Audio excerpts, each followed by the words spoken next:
Good morning to all. Today we'll start with our exercise 3.3, a short description of the exercise I have given. Now we'll start.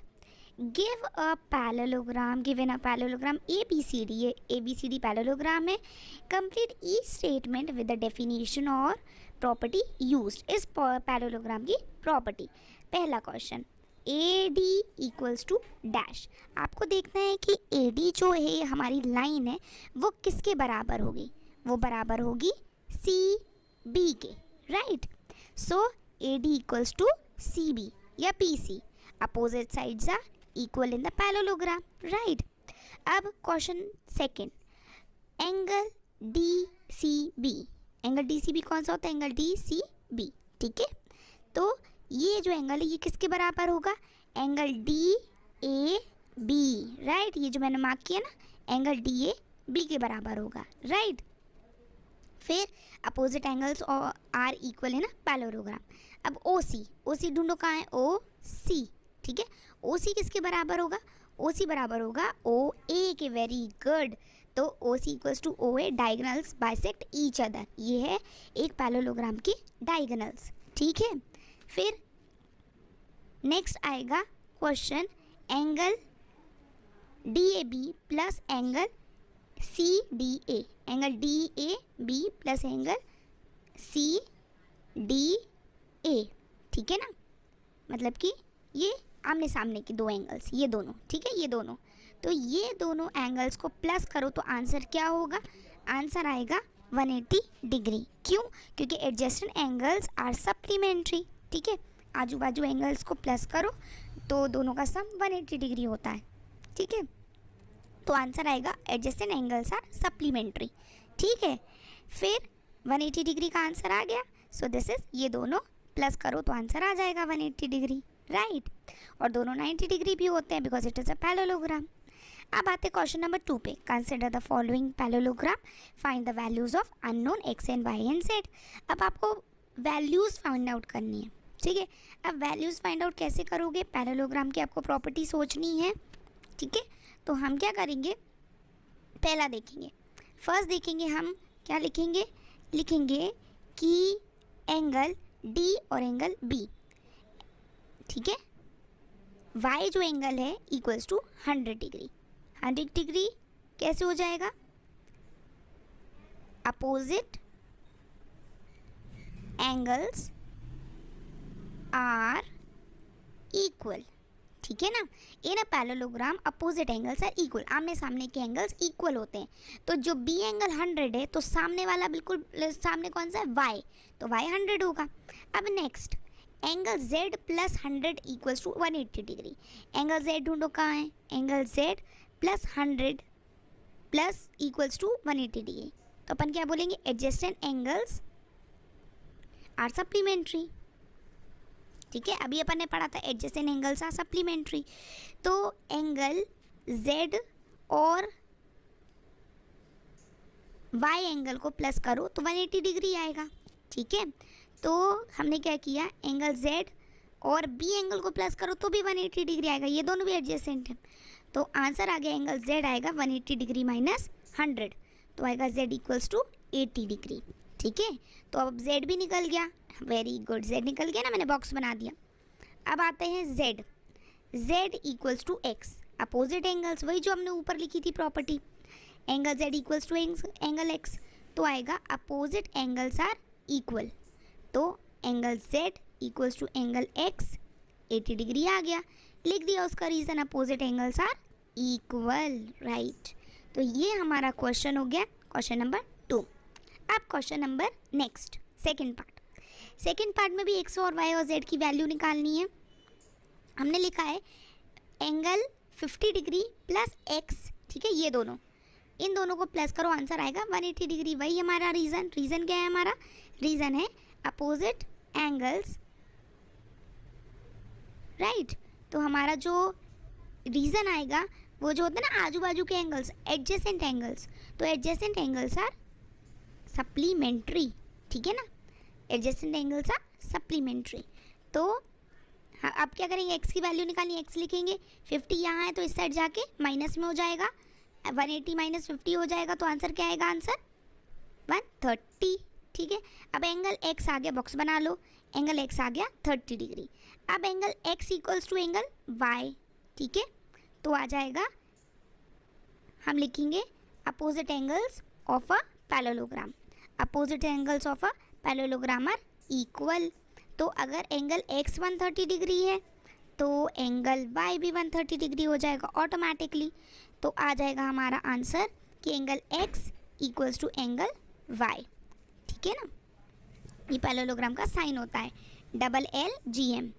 अब y equals to 130 degree, ठीक है, simple answer आ गया, box बना लिया, ठीक है। Now we come to the next part, angle x equals to angle z, ठीक है। अब ये एक नई चीज़ आ गई, एंगल x और एंगल z। नेक्स्ट क्या लिखना है अपन को, corresponding, right, corresponding angles. Corresponding angles होता है जब एक एंगल और दूसरे एंगल के बीच में एक डंडी हो, लाइन हो, ठीक है। तो करस्पॉन्डिंग एंगल्स आर इक्वल, तो हमने लिखा angle z equals to angle x, तो आंसर आ गया 130 डिग्री, वेरी गुड, ठीक है। Now third question, third part, इसमें भी x और y और z की वैल्यू निकालनी है। अब आप देखोगे कि यहाँ पर डायगोनल है और डायगोनल की जो बाइसेक्ट होती है वो 90 डिग्री पे होती है। तो अगर यहाँ इस साइड वाला 90 डिग्री कैसे आएगा, opposite angles, vertically opposite angles, ठीक है। अगर x के सामने वाला x बना रहा है ना वो, तो x के सामने वाला 90 है तो इस साइड वाला भी 90 होगा, क्योंकि ये एक ऐसा प्लस का साइन मान लो या x का साइन मान लो बना रहा है, वर्टिकली अपोजिट एंगल्स हो गया। नेक्स्ट आएगा, अगर x 90 डिग्री आ गया, x प्लस वाई, ठीक है, x plus y plus 30 degree, तो आंसर आ जाएगा 180। इसको कहते हैं angle sum property of a triangle, है ना। ये ट्राइंगल टिक किया, इसमें लिखेंगे अपन बाय एंगल सम प्रॉपर्टी, ठीक है, angle sum property of a triangle. तो angle sum property of a triangle भी बना ली हमने, ठीक है। तो आंसर आएगा x प्लस वाई, x हमारा है 90 डिग्री, y हमारा वही है 30 डिग्री इक्वल्स टू 180 डिग्री, ठीक है। तो आंसर आएगा y plus 120 degree equals to 180 degree. अब जो चीज़ यहाँ पर प्लस में, यहाँ जाके माइनस में, 180 माइनस 120, आंसर आपका y का आ जाएगा 60 डिग्री, ठीक है। तो अब हमारा y भी आ गया, y को भी हमने लिख दिया 60 डिग्री, हो गए ना दोनों टिक। अब आती है z की बारी। z को आप मानोगे y के बराबर, क्यों, z और y क्यों है, ये होता है कैसे, कौन से एंगल्स बोलेंगे इसको, एंगल y और एंगल z के बीच में एक डंडी है। मैंने बताया था ना, जब दो एंगल्स के बीच में डंडी होती है तो हम क्या लिख देते हैं, हम उसको लिख देते हैं, कौन सा फॉर्मूला लिखते हैं, एंगल्स का, राइट। अब हम एंगल्स का लिखेंगे कि angle y equals to angle z alternate interior angles, ठीक है, ये ऑल्टरनेट इंटीरियर एंगल्स हैं। तो ऑल्टरनेट एंगल्स हो गए, सो एंगल y और z 60 डिग्री हो गया, ठीक है ना। तो आपके 3 क्वेश्चन के आंसर्स निकल गए, x की भी, y की भी और z की भी। अब न्यू क्वेश्चन, न्यू क्वेश्चन है, यहाँ पर तो बड़ा टिपिकल है, आपको 3 एंगल्स निकालने हैं x y z, और दिया क्या है, angle y equals to 80 degree. कैसे, क्योंकि कौन से वही वाले लिखेंगे अपन, opposite angles of a parallelogram are equal, ठीक है। अब opposite angles of a parallelogram are equal. अब आपका एक वैल्यू तो आ गई y की, ठीक है।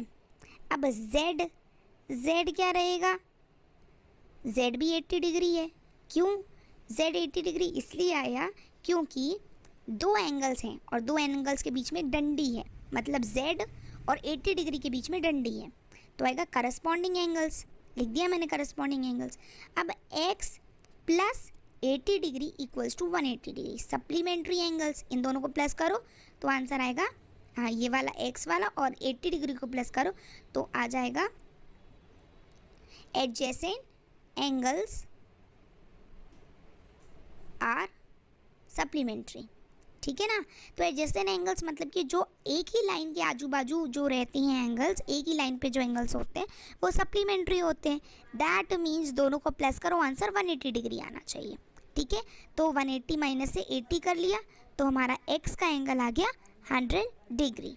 राइट, तो हमारे तीनों आ गए, एक्स आ गया, जेड आ गया, वाई आ गया। ठीक है ना। अब हमारा आता है नेक्स्ट क्वेश्चन, फिफ्थ क्वेश्चन ना। फिफ्थ में आपको वही एक्स और वाई और जेड की वैल्यू निकालनी है। अब मैंने लिखा angle Y equals to 112 degree. ठीक है, वही same opposite angles of a parallelogram are equal, तो फिर वाई एंगल आ गया 112 डिग्री। ठीक है, ये वाला वाई। अब वाई अगर 112 है तो फिर हम क्या करेंगे, वाई एंगल एक्स और angle Y X 40 degree equals to 180 degree. ठीक है, इन तीनों को प्लस करेंगे तो 180 आएगा बाय एंगल सम प्रॉपर्टी। ठीक है, अब ये होता है एक ट्राइंगल की एंगल सम प्रॉपर्टी। अब हमने एंगल सम प्रॉपर्टी लिख दी। एंगल सम प्रॉपर्टी होती है कि तीन एंगल्स को प्लस करो, आंसर 180 डिग्री आना चाहिए। ठीक है, now will start with the next thing. Y angle आपके पास ऑलरेडी है 1112। ठीक है, तो हम लिखेंगे 112, तो प्लस करेंगे 40 डिग्री आ जाएगा, प्लस करेंगे x इक्वल्स टू 180 डिग्री। अब 40 और 112 को प्लस कर देंगे तो आ जाएगा 152 degree plus x equals to 180 degree. अब जो चीज़ यहाँ प्लस में इधर जाके माइनस में, 180 डिग्री माइनस 152 डिग्री। ठीक है, तो आंसर x का क्या आ जाएगा, x की वैल्यू आ जाएगी 28 डिग्री। ये आपका बॉक्स। ठीक है ना, तो ये हो गए आपके x, y और z की वैल्यूज़ आ गई। ठीक है, x और y की आ गई। अब z की बारी। अब x इक्वल्स टू z। ठीक है, देखते हैं हम उसका रीज़न। x जो एंगल है वो है ऑल्टरनेट इंटीरियर एंगल्स, मतलब कि ये एक ऐसा ऑल्टरनेट इंटीरियर एंगल है जो z बनाता है, और जो z बनाते हैं उसको कहते हैं alternate interior angles are equal. तो अगर x 28 डिग्री है तो z भी 28 डिग्री हो जाएगा। ठीक है, और ये बॉक्स हो गया ना क्वेश्चन सिंपल। एक्स, वाई और जेड की वैल्यूज आ गई। ठीक है, right. Now we come to the next part. Can a quadrilateral ABCD be a parallelogram? क्या एक क्वाड्रिलेटरल पैरेललोग्राम हो सकता है? ठीक है, अगर उसका angle D plus angle B equals to 180 degree. ठीक है, तो अब सबसे पहले आप देखोगे एंगल D और एंगल B मतलब सप्लीमेंट्री एंगल कहलाएंगे ये। ठीक है ना, तो आपको सबसे पहले तो क्वाड्रिलेटरल बना लेना है। बना लिया मैंने क्वाड्रिलेटरल, ABCD लिख दो इसको। ठीक है, अब क्वेश्चन में जो दिया एंगल D और एंगल B, अब एंगल D ढूंढ लो कहाँ है और एंगल B ढूंढ लो कहाँ है। ठीक है, राइट। अब इन दोनों को प्लस करो तो 180 डिग्री होता है। ठीक है, अब इन दोनों को हम प्लस करेंगे, देखेंगे इस पैरेललोग्राम को। तो इसके लिए सबसे पहले अपोजिट एंगल्स में आ जाते हैं, पैरेललोग्राम की प्रॉपर्टीज़ देख लेते हैं कि अपोजिट एंगल्स आर इक्वल। ठीक है, ये चीज़ क्लियर हो गई, अपोजिट एंगल्स आर इक्वल में। तो अब हम स्टार्ट करते हैं अपना क्वेश्चन। ठीक है, सॉल्वेशन। अब यहाँ पर आपको जितनी भी प्रॉपर्टीज़ हैं वो पता होनी चाहिए। ठीक है, अब आप खुद देखो एंगल D और एंगल B को प्लस करो तो 180 डिग्री आ जाएगा। कैसे? Because opposite angles of a quadrilateral are equal. ठीक है, of a parallelogram are equal. फिर सेकेंडली होता है वो 90 डिग्री होता है, तो हमने लिख दिया 90 डिग्री एंगल B और एंगल D। ठीक है, 90 डिग्री का हमारा क्वेश्चन सॉल्व हो गया। अब हम लिखेंगे यस वी कैन। ठीक है, yes we can make if क्या, angle D and angle B equals to 90 degree. ठीक है, अगर एंगल D और एंगल B 90 डिग्री है तो हम एक ऐसा पैरेललोग्राम बना सकते हैं जिसमें एंगल D और एंगल B को प्लस करो, आंसर 180। सेकेंड पार्ट है BC equals to DC 8 centimetre, AD equals to 4 centimetre and BC 4.5। तो ये मेरा एक रिक्वायर्ड बन गया हमारा। राइट, अब फिगर में हमने लिख दिया। अब इसमें इसके मेजरमेंट्स भी देख लीजिए। AB इक्वल्स टू DC, तो AB ये है और DC ये वाली लाइन DC, ये दोनं 8 सेंटीमीटर है। ठीक है, अब हम अपने नेक्स्ट पार्ट पे जाते हैं। नेक्स्ट पार्ट हमारा हो गया AD। AD हमारा 4 सेंटीमीटर है और BC 4.4 सेंटीमीटर, मतलब ये दोनों इक्वल नहीं है ना इक्वल, एक 4 है एक 4.4 है, तो सिर्फ आमने सामने के एंगल्स लाइंस इक्वल हैं। सो हम लिखेंगे नो अपोजिट साइड्स, ठीक है ना, opposite sides of a parallelogram, opposite sides of a parallelogram should be same length. ठीक है, अब यहाँ पर तो 8 तो सेम है, राइट, मगर ये 4 और 4.4 सेम नहीं है। AD is not equal to BC, ये दोनों कहाँ हैं, सेम नहीं है, सेम। ठीक है, अब जब सेम नहीं है तो फिर क्या किया जाए, नहीं हुआ। अब angle A equals to 70 degree and angle C equals to 65 तो 65 डिग्री को देखते हैं। पहले तो फिगर बना लिया ABCD बनाने के बाद मैंने देखा कि इसको 70 डिग्री और एंगल C को 65 डिग्री। अब आप ये बताओ, अभी तक मैंने आपको बताया था opposite angles of a triangle quadrilateral या फिर पैरेललोग्राम आर इक्वल, तो यहाँ इक्वल दिख रहे हैं क्या, एक 70 डिग्री एक 65 डिग्री, राइट। अब पैरेललोग्राम के दोनों एंगल्स जो आमने सामने के होते हैं वो इक्वल होते हैं, तो लिख दिया नो।